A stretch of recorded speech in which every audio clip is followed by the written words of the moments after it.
가정의 달 특별 말씀 두 번째 시간으로 행복한 부부가 되기 위하여라는 제목으로 말씀을 드리겠습니다. 오늘 말씀을 통해서 성경적인 부부의 참모습은 뭐고 행복한 부부가 되기 위해 우리가 노력해야 할 것이 무엇인지를 살펴보도록 하겠습니다. 미국의 32대 대통령은 프랭클린 루즈벨트죠. 여러분들이 아시다시피 루즈벨트 대통령은 젊은 시절에 갑작스럽게 소아마비에 걸려서 불구가 되고 말았습니다. 그는 다리를 지탱할 수 있도록 쇠붙이를 단단히 붙이고 거기에 의존해서 휠체어를 타고 다녔어요. 그래야만 움직일 수가 있었어요. 정치가로서 한창 왕성한 활동을 하던 그가 그만 깊은 절망에 빠져버렸습니다. 방에 틀어박혀서 밖으로 나오지를 않는 그를 그의 아내가 근심스러운 얼굴로 바라보고 있었어요. 어느 날 모처럼 비가 그치고 맑게 개인 하늘이 보이니까 이 루즈벨트의 아내 엘레나 여사가 루즈벨트를 설득해서 산책 가자고, 우리 밖으로 나가자고, 여기만 있어서는 안 된다고, 당신 나가야 된다고 설득해서 함께 산책을 하게 되는 것이죠. 휠체어를 뒤에서 밀면서 엘레나가 다정스러운 목소리로 말하는 겁니다. 여보, 비가 오거나 흐린 날 뒤에는 꼭 이렇게 맑은 날이 찾아와요. 당신도 마찬가지예요. 당신은 뜻하지 않은 사고로 다리가 불편해졌지만 그렇다고 당신이 달라진 것은 아무것도 없어요. 지금의 시련은 당신을 더 겸손하게 하시고 강하게 하시려는 하나님의 뜻일 거예요. 여보, 우리 조금만 더 힘을 내봐요. 루즈벨트가 이 말을 하는 자기 아내를 물끄러미 바라보면서 물었대요. 그렇지만 여보, 난 이렇게 불구가 됐는데 당신은 그래도 나를 사랑한단 말이요. 나는 당신에게 짐이 될 뿐이요. 이 말을 들은 엘레나는 루즈벨트 대통령 손을 꼭 잡으면서 말했대요. 무슨 그런 섭섭한 말을 하냐. 그럼 내가 지금까지 당신의 다리만 사랑했다는 거예요? 당신을 향한 나의 사랑은 무조건이야. 저는 당신의 모든 것을 사랑해요. 모든 것을 사랑해요. 이 아내 엘레나의 이 말을 들은 이 루즈벨트는 자기가 가지고 있는 열등감과 패배의식을 딛고 다시 일어서게 되는 것입니다. 결국 루즈벨트는 엘레나의 사랑과 조력에 힘입어 불구를 극복하고 더욱 왕성한 정치활동을 통해서 여러분 미국 대통령에 무려 연속해서 4번이나 당선되는 기적을 보여준 것입니다. 할렐루야. 네. 여러분 그렇습니다. 아내의 위로, 따뜻한 격려의 말은 남편을 세우는 힘이 있어요. 왜? 하나님이 그렇게 아내를 창조하셨기 때문이죠. 비록 물질이 아니더라도, 눈에 보여지는 힘이 아니더라도 진심 어린 이 격려의 한마디가 남편을 세워주고 가정을 행복하게 만드는 힘이 됨을 여러분 믿으시길 축원합니다. 부부는 피를 나눈 사람들은 아니에요. 그러나 촌수가 없어요. 가장 가까운 사람들이 바로 부부죠. 이를 한 몸이라고 성경은 말씀하고 있습니다. 그렇다면 성경적인 부부의 조건은 뭘까? 성경적인 부부의 조건. 첫 번째로 성경적인 부부는요, 독립한 존재가 돼야 된다. 성경적인 부부는 독립한 존재들이다. 각각 자신이 살아가면서 의존했던 부모와 가족을 떠나서 그들의 영향권에서 독립한 존재들이 돼야 된다. 건강한 부부는요, 반드시 부모를 떠나 독립해야 됩니다. 결혼을 한 후에도 여전히 부모에게 의존하고 지나치게 그 영향을 받고 살아가면 건강한 부부도 될 수 없고 행복한 가정을 이룰 수도 없는 거예요. 오늘 말씀 창세기 2장 24절을 다시 보시면 이러므로 남자가 부모를 떠나 이렇게 말씀합니다. 여기서 여러분 부모를 떠난다는 것은 단순히 가정을 나누는 분가하는 것을 넘어서는 겁니다. 완전하게 독립된 인격체로서 스스로 서는 것을 말하는 거예요. 스스로의 인생과 가정을 책임지고 이끌어갈 수 있는 위치에 서는 것을 뜻하는 겁니다. 이를 위해서 육체적으로는 몸이 떠나야 되는 거예요. 몸이 떠나야 되는 거예요. 요즘 경제적인 어려움 때문에 부모의 집에 얹혀 사는 거죠. 그래서 의존하는 가정들이 많이 늘어나고 있다고 하는데 경제적인 논리로 볼 때는 바람직할 수도 있어요. 그러나 부모를 떠나 자신의 온전한 가정을 이루어야 건강한 가정이 되는 겁니다. 또 정신적으로도 떠나야 돼요. 독립된 인격체는 자기가 스스로 결정하고 선택할 수 있는 힘이 있는 거예요. 그리고 결정한 것에 대해서는 책임질 수 있어야 된다. 결혼을 했는데도 여전히 부모에게 의존해. 뭐가 스스로 아무것도 결정할 수 없어. 무슨 일이 있으면 쪼르르 전화해가지고 엄마 어떻게 했으면 좋겠냐. 마마보이라 그러죠. 마마보이. 마마보이는 고부간의 갈등을 더 심각하게 일으키고 행복한 부부를 만들 수 없는 것입니다. 무엇보다도 경제적으로도 떠나야 되는 거예요. 독립적인 경제생활을 할 수 있도록 능력을 스스로 길러야 하는 겁니다. 스스로 독립적인 존재가 돼서 오히려 부모도 섬기고 가족도 책임지는 것이 행복한 부부를 이루는데 매우 중요한 요소가 된다는 것을 여러분 기억하시길 바랍니다. 두 번째로 성경적인 부부는 연합돼야 된다. 이걸 한 몸이 돼야 된다 이렇게 말씀하는데, 부부 사이의 연합이라는 것은요, 서로에게 헌신해서 부족을 채우면서 아름다운 조화를 이루어가는 것을 말합니다. 부부가 서로 단점을 용납하고 보완해서 한 몸을 이루기 위해 노력할 때 건강한 부부 생활을 할 수가 있는 것이죠. 그래서 창세기 2장 24절 말씀에서 아내와 합하여 둘이 한 몸을 이룰지로다 그렇게 말씀했습니다. 우리 예수님도 친히 가정에 대한 설교를 하실 때 마태복음 19장 6절에서 이랬습니다. 그런즉 이제 둘이 아니요 한 몸이니 그러므로 하나님이 짝지어 주신 것을 사람이 나누지 못할지니라. 할렐루야. 여러분, 연합하기 위해서 가장 중요한 마음이 뭐냐? 소유하려고 하는 마음을 버리라는 거예요. 우리가 남편이나 아내, 상대방을 소유물로 생각할 때가 있어요. 잡아놓은 물고기 그러잖아요. 집안에다 뭉덩이 파놓고 이 사람은 갖다 잡아놨어. 이 내 거야. 그러니까 내 마음대로 해도 돼. 그래서 별로 신경도 안 써. 잡아놓은 물고기, 상대방을 소유물로 바라보는 이 눈을 가지고서는 행복한 가정을 만들 수가 없는 겁니다. 인격적인 신뢰심을 가지고 한 몸을 이루기 위해 노력해야 돼. 무엇보다도 부부의 연합은 잠깐 연합하는 게 아니라 영원히 연합해야 된다. 믿습니까? 보통 결혼 초기 사랑의 눈이 멀었을 때는 연합하는 게 쉬워요. 서로 용납해주고 이해해주고 웬만하면 참아주고, 그래서 연합이 쉽게 일어나는데 시간이 지나고 지날수록 이 연합의 관계가 약해지는 거예요. 부부는 하나님의 나라 갈 때까지 우리의 삶 속에서, 인격 속에서, 모든 생활 속에서 연합을 이루기 위해서 계속 노력해야 된다 이거예요. 끝까지 함께 해야 된다. 이 연합된 행복한 부부 바로 여러분이 되시기를 간절히 축원합니다. 세 번째로 부부는 서로에게 돕는 배필이라는 걸 잊지 말라 이거예요. 돕는 배필로 창조하신 거예요. 억울하면 하나님한테 가서 따지세요. 돕는 배필이란 적합한 반려자, 응답하는 자, 보충해서 완전하게 하는 자란 뜻을 갖고 있습니다. 부부는 서로에게 필요를 채워주고 도와줌으로써 보완하는 존재가 돼야 된다는 거예요. 결코 상대방의 단점을 고쳐서 바꾸려는 사람들이 되면 안 돼요. 우리 그런 마음이 있잖아요. 저걸 내가 언젠간 고쳐서 저걸 성격부터 뜯어 고쳐가지고 온전하게 만들어 놓겠다. 그런데 됩니까 여러분? 싸움만 일어나죠. 안 바뀌어요.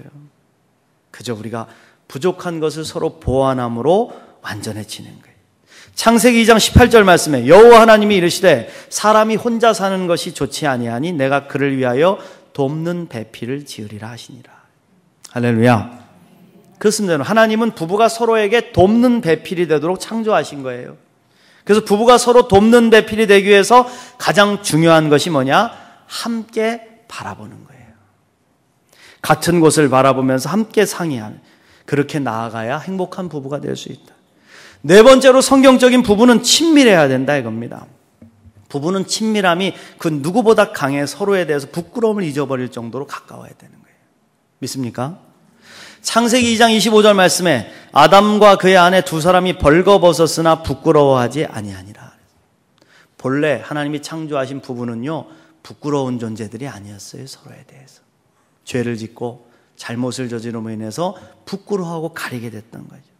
부부간의 친밀함은 서로를 잘 아는 데서부터 시작되는 겁니다. 하나님이 우리를 잘 아시는 것처럼 서로를 잘 아는 거죠. 서로를 잘 아는 부부는 부끄러움이 사라집니다. 그 사람이 왜 그러는지를 알고, 부족함이 뭔지를 알고, 싫어하는 것이 무엇인지를 알고, 좋아하는 것이 무엇인지를 잘 아는 부부는 친밀합니다. 저는 우리 아내가 저를 부끄러움이 쳐다보면 덜컥 겁이 날 때가 있어요. 다 들여다보고 있으니까 내가 뭘 지금 걱정하는지, 무슨 고민이 있는지, 뭐를 실수를 했는지 아니까.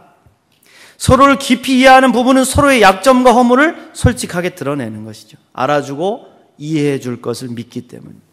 서로에게 감출 것이 없는 관계, 벌거벗었으나 부끄러워하지 않는 이 친밀함이 여러분의 가정에 있으기를 축원합니다. 그렇다면 우리가 행복한 부부가 되기 위해서 어떤 노력을 기울여야 할까요? 몇 가지 살펴보겠습니다. 첫 번째로 서로의 다름을 인정하라 이거예요. 부부는 같지 않아요. 같은 곳을 바라보며 함께 간다고 해서 같은 존재가 아니에요. 남자와 여자는 다른 존재입니다. 육체도 다르고 생각도 달라요. 그래서 저는 우리 아내에게 늘 그래요. 여보, 여자니까 되도록이면 머리도 좀 기르고 목걸이를 하거나 귀걸이를 하면 좀 보이게 하라고. 이왕 할 거면은 좀 보이게 말이야. 당신 여자니까 아름답고 큰 거 하고 다니고 말이야. 목걸이도 이만한 거 좀 걸고. 그렇게 좀 하라고 좀 그래요. 좀 다르잖아요. 여자와 남자는. 여러분 나처럼 생각하고 나처럼 행동해야 된다 생각하면 안 돼. 그래서 내 기준으로 상대를 변화시키려고 하면 안 됩니다. 그럼 치약을 밑에서부터 안 짜면 화가 나고 양말을 아무 데나 집어던지면 꼴 보기 싫어지고 연속극 보면서 희죽희죽 웃고 있으면 리모컨 그 집어던지고 싶고 그러잖아요. 이런 태도를 가지고 서로 만나면 가정에 불화가 생기는 겁니다. 하나님은 우리를 다 다르게 창조하셨잖아요. 하나님의 창조는 작품입니다. 우리가 걸작품들이에요. 왜냐하면 다 다르기 때문에. 저도 걸작이고 여러분도 걸작품이에요. 같은 것은 공장에서 찍어낸 공상품밖에 없어요. 하나님이 우리를 다르게 작품으로 창조하셨다. 이 다름을 인정하면 서로가 작품으로 보이는 거예요. 아, 당신 멋있다. 약간 이렇게 좀 센티멘탈하고 좀 짜증 부리는 모습도 멋있네. 당신한테만 독특함이 있네. 근데 그걸 인정하지 않으면 다툼과 불화가 싹 트는 거예요. 서로의 다름을 인정하고 작품으로 바라볼 수 있으시기를 축원합니다. 두 번째로 서로를 격려하고 칭찬해 줘야 된다. 칭찬해 주셔야 돼. 칭찬은 사람의 마음을 따뜻하게 하고 자존감을 높여주는 힘이 있어요. 부부가 서로를 인정하고 칭찬해 주지 않으면 여러분 이 험한 세상에서 누구에게 인정받고 칭찬받겠습니까? 내가 내 남편을 칭찬하고 인정해 주지 않으면 내 남편이 어디 가서 칭찬받겠어요? 죽도록 일만 하는데 욕이나 먹고 똑바로 하라고 소리나 들고 그리고 힘겹게 들어오는데 내가 내 남편을 칭찬하고 자존감을 높여주지 않으면 어디서 듣겠냐 이거예요. 무한경쟁 사회에서 남편은 또 아내는 얼마나 외롭고 힘이 들겠습니까? 모자라는 것을 덮어주고 잘하는 것은 더 칭찬해 주므로 서로를 자존감을 높여야 돼요. 그리고 서로에게 건강한 자아상을 만들어줘야 됩니다. 그러지 않으면 비참한 거예요. 행복하지 않은 거예요. 아내가 예쁘게 좀 꾸미고 나오면은 칭찬해 주면 좀 좋아요. 입은 씨뻘게 가지고 뭐 쥐잡아 먹었냐. 그리고 나면 아내가 뭐라 합니까? 너는 배는 쑥 나와가지고 너 애 가졌냐 그러잖아요. 옆집 박집사 남편 좀 봐라. 당신 한참 멀었다. 그러면 서로에게 그러한 자화상을 씌워버리는 프레임으로 서로가 비참해지는 거죠. 비참해지는. 잠언 15장 23절 말씀에 사람은 그 입의 대답으로 말미암아 기쁨을 얻나니 때에 맞는 말이 얼마나 아름다운고. 할렐루야. 당신이 얼마나 멋진 남자인지 알아요? 최고예요. 당신은 정말 아름다워요. 당신을 선택한 내 선택이 인생 최고의 선택이에요. 우리 남편 최고예요. 나의 아내가 최고예요. 그렇게 격려할 때 건강한 부부 관계가 활짝 열리게 됨을 여러분 믿으시길 축원합니다. 세 번째로 공통의 관심사를 늘 함께 나눠야 되는. 부부는 서로만을 바라보는 게 아니라 같은 방향을 향해 함께 바라보며 걸어가는 사람들이라. 같이 가야 돼. 예전에 한번 제가 말씀드렸죠. 저는 아내와 같이 어디든 갑니다. 같이 가는 걸 좋아해요. 혼자 갈 수도 있는데도 같이 가자 그래. 차를 태워가지고 피곤하면 같이 이야기도 나누고. 공통의 관심사를 가지고 있어요. 함께 할 수 있는 취미나 관심이 있어야 돼요. 따로 국밥은 좋지 않아요. 신랑 어디 갔어요? 했더니 몰라요. 뭐 낚시 간다고 아침에 가지고 나가더니 어디가 소식도 없고 어디 가니 나 관심도 없다고. 나는 나대로 놀 테니 당신은 알아서 실컷 노세요. 우리 부부는 자유부부라고. 여러분 이거 결코 건강한 모습이 아닙니다. 공통의 관심사를 가지고 서로 함께하는 취미를 만들어야 돼. 남편이 뭘 좋아하는지를 보고 조금 내가 싫더라도 함께 좀 해줘야 돼. 같이 가주기도 하고 또 아내가 뭔가를 좋아하는 걸 보면 귀찮아도 한번 같이 해주고 그러면서 함께 관심을 가져줌으로 우리가 인생의 가장 오랜 친구의 역할을 서로에게 감당해 줄 수 있어야 된다. 네 번째로 행복한 부부가 되기 위해서는 서로의 공간과 시간을 존중하고 내어줘야 된다. 부부는요, 서로가 하나 되기 이전에, 이 연합한 존재가 되기 이전에 서로 독립된 존재였습니다. 내 아내는 어느 집안의 귀한 딸이었고 우리 남편은 어느 집안의 귀한 아들이었어요. 서로 독립됐어요. 그러므로 서로가 혼자 있을 수 있는 시간을 가끔씩은 마련해 줘야 돼요. 여러분, 남자들 필요합니다. 혼자 좀 있고 싶을 때가 있어요. 때로 배우자에게 지나치게 의존하는 모습을 보일 때 서로에게 부담을 줄 수가 있어요. 그러므로 우리가 다 언젠가는 스스로 설 수 있다는 사실을 기억해야 됩니다. 같은 날 같은 시에 두 손 잡고 하나님의 나라 가면 좋겠지만 그런 부부는 거의 없죠. 그런 일은 별로 없어요. 다 따로따로 가야 돼. 그럴 때 스스로 설 수 있다는 사실을 기억하면서 스스로의 활동 공간과 시간을 가질 수 있도록 배려해 줘야 된다.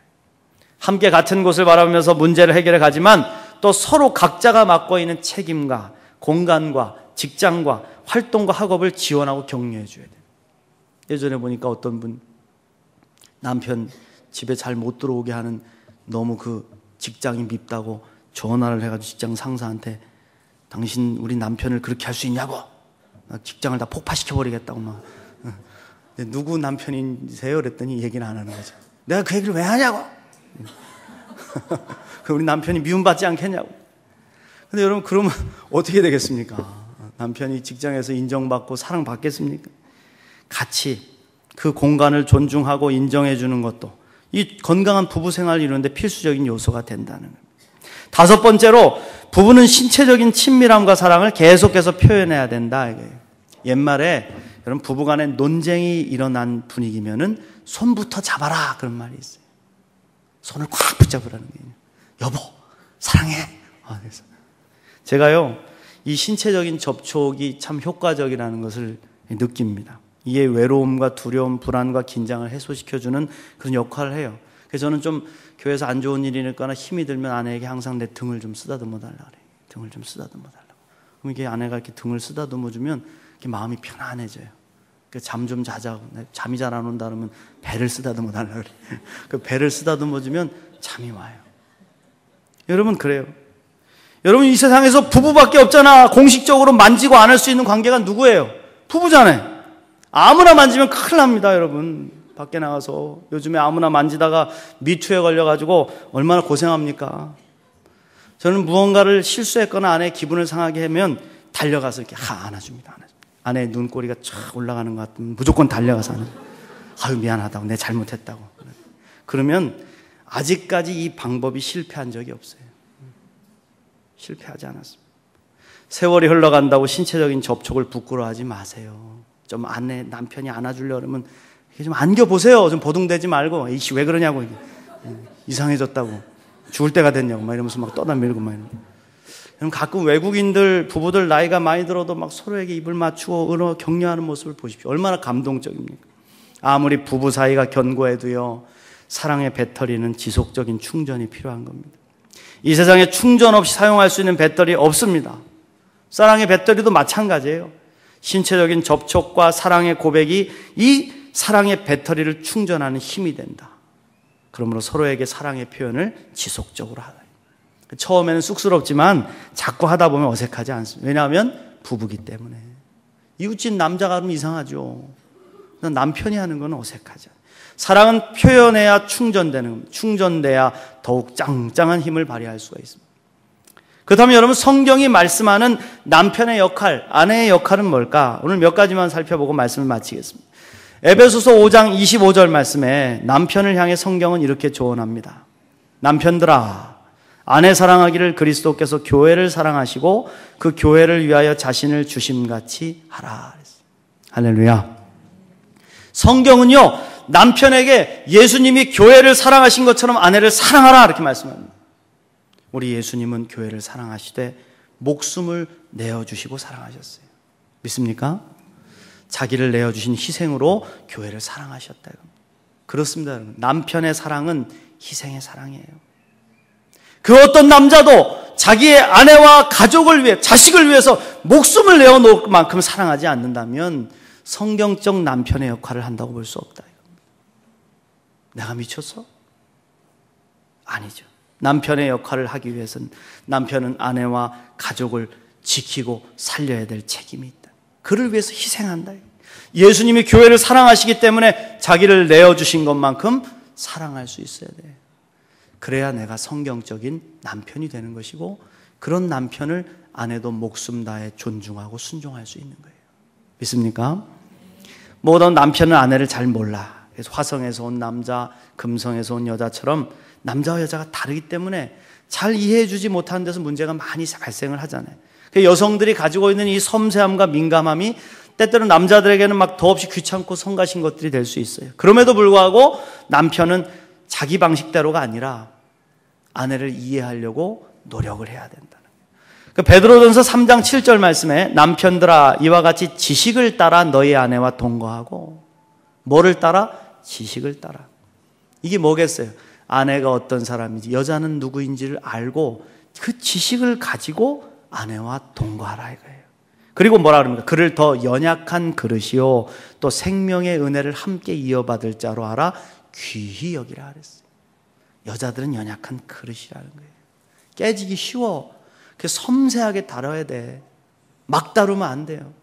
그리고 그 속에 무엇을 채우느냐에 따라서 더 고귀한 존재가 되는 거예요. 귀한 것으로 채워줄 수 있어야 돼요. 여러분 그렇습니다. 남편이 조금만 배려해서 아내의 입장에 서보려 노력하고 이해하고 들어준다면 틀림없이 아내는 행복함을 느끼게 될 것이다.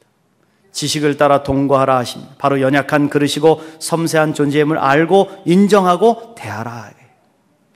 여러분 남편들 생명을 다하여 우리 아내를 사랑하고 아내의 입장을 생각하며 따뜻하게 대할 수 있는 행복한 성경적인 남편들이 되시기를 축원합니다. 에베소서 5장 23절 말씀에 이는 남편이 아내의 머리됨이 그리스도께서 교회의 머리됨과 같음이니 그가 바로 몸의 구주시니라 이렇게 말씀하고 있어요. 성경은 남편이 아내의 머리와 같다 그렇게 말씀합니다. 이 말씀을 우리 여성 신학자들이나 페미니즘 가진 분들은 싫어하시죠. 남편이 머리면 그래서 순종하라고 하는데 같이 가는 거지, 동등한 거지. 근데 여러분 여기서의 순종은 무조건적인 맹종을 말하는 게 아닙니다. 목숨을 다해서 나를 사랑해주고 희생해주는 그 남편을 기쁨으로 신뢰하면서 스스로 섬기는 순종을 말하는 거예요. 아내가 남편을 믿고 위로할 때 남편은 가장 큰 힘과 용기를 얻게 된다. 그러면 남편은 자기의 책임을 다하게 될 것이고 그런 부부는 행복하지 않을 수 없는 것이죠. 무엇보다도 성경은 아내가 이렇게 부탁합니다. 겉모습을 치장하기보다는 속사람을 가꾸기에 노력하라. 아무리 얼굴을 성형수술을 하고 보톡스를 맞고 비싼 화장품을 발라도 속사람이 아름답지 못하면 그것이 남편에게 유익을 끼칠 수가 없다는 거예요. 잠언 12장 4절 말씀에 어진 여인은 그 지아비의 면류관이나 욕을 끼치는 여인은 그 지아비의 뼈가 썩음 같게 하느니라 그랬어요. 어질고 현명한 아내는 가정을 일으키고 남편을 하나님이 본래 창조하신 온전한 남편으로 세우는 힘이 있다. 그러기 위해서는 속사람을 가꿔야 된다. 속사람을 가꾸는 가장 중요한 방법은 오직 하늘로부터 오는 은혜를 경험하는 거예요. 할렐루야. 하나님의 은혜를 경험해야 돼. 말씀을 묵상하고 기도함으로 속사람이 강건해져야 그 힘으로 가정 세우고 남편과 자녀들을 도울 수가 있는 것이죠. 사랑하는 성도 여러분, 우리가 매년 5월을 가정의 달로 지키면서 정신없이 보내요. 가족들 만나고 부모들 만나고 효도한다고 찾아뵙고 자녀들한테 뭐 선물 사주고 막 정신없이는 보내는데 정말 우리 가정이 행복해졌느냐 그러면 올바르게 대답을 못해. 우리는 분명 더 좋은 가정, 더 행복한 부부관계를 만들 수 있습니다. 믿습니까? 성경 말씀에 순종하여서 조금만 우리가 노력한다면 하나님은 우리 부부를 행복하게 하시고 행복한 부부를 통해서 건강한 가정을 이루게 하실 줄 믿습니다. 이런 은혜가 우리 양천교회에 속한 모든 가정에 임하시기를 주님의 이름으로 축원드립니다.